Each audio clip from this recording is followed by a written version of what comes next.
दिल्ली के चुनाव में बीजेपी के बढ़त और मिल्कीपुर उपचुनाव में जीत का असर देवरिया में भी देखने को मिल रहा है, जहां बीजेपी के देवरिया सदर विधायक के नेतृत्व में सैकड़ों भाजपा कार्यकर्ता देवरिया के सुभाष चौक पर जश्न मनाते देखे गए, जहां ढोल नगाड़े के साथ पटाखे भी फोड़े गए, वहीं एक दूसरे को मिठाई भी खिलाई गई। वहीं सदर विधायक सलभमणि त्रिपाठी ने बताया कि यह जीत मोदी की गारंटी का है।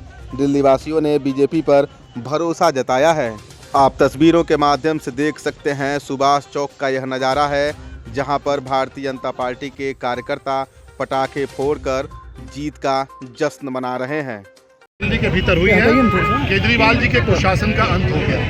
हम लोग तो चुनाव में वहां पर लगे थे और हम लोगों ने देखा कि वहां पर जिस प्रकार से पूरे दिल्ली के लोग इस बार प्रतिबद्ध थे कि भारतीय जनता पार्टी की सरकार लानी है।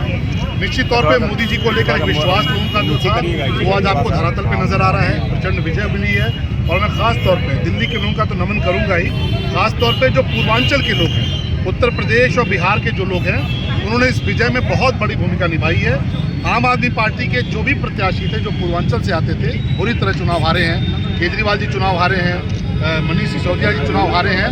ये देश की जनता की जीत है, दिल्ली के लोगों की जीत है और भारतीय जनता पार्टी के कार्यकर्ताओं की। मिल्कीपुर चुनाव में जो जीत हुई उसके बारे में क्या? मिल्कीपुर में आपने देखा ये पूरी तौर पर पूरे देश में भगवामय वातावरण है, चाहे मिल्कीपुर हो। मिल्कीपुर से दिल्ली तक मोदी जी का जादू चल रहा है, योगी जी का काम चल रहा है उत्तर प्रदेश में। और निश्चित तौर पे भारतीय जनता पार्टी के कार्यकर्ताओं को बधाई, उत्तर प्रदेश की जनता को बधाई, मिल्कीपुर के लोगों को बधाई और दिल्ली में खासतौर पर पूर्वांचल और बिहार के लोगों को बधाई। हार के बाद विपक्ष चुनाव आयोग को निशाने पे ले रहा है, इस बारे में क्या? देखिए, ये केजरीवाल जी का पुराना रवैया रहा है। जब जब चुनाव हारे हैं, 2 दिन पहले उन्होंने एक फर्जी घोषणा की, फर्जी एक आरोप लगाया, जिसके बाद से आपने देखा कि वहाँ पर बहुत सारी जांच टीमें पहुँची।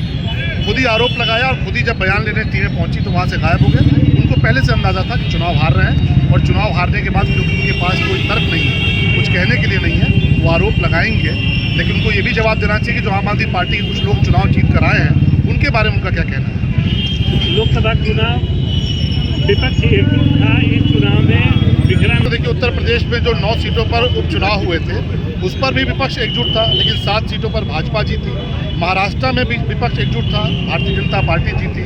आप लगातार देखिए, उसके बाद से हरियाणा में भारतीय जनता पार्टी जीती। तो मोदी जी का जादू चल रहा है पूरे देश पर और उत्तर प्रदेश में योगी जी का काम बोल रहा है। उत्तर प्रदेश के उपचुनाव हम इसीलिए जीत रहे हैं और देश में चाहे दिल्ली हो, हरियाणा हो, महाराष्ट्र हो, मोदी जी का इतना ज़बरदस्त जादू चल रहा है कि हम सारे चुनाव जीत रहे हैं।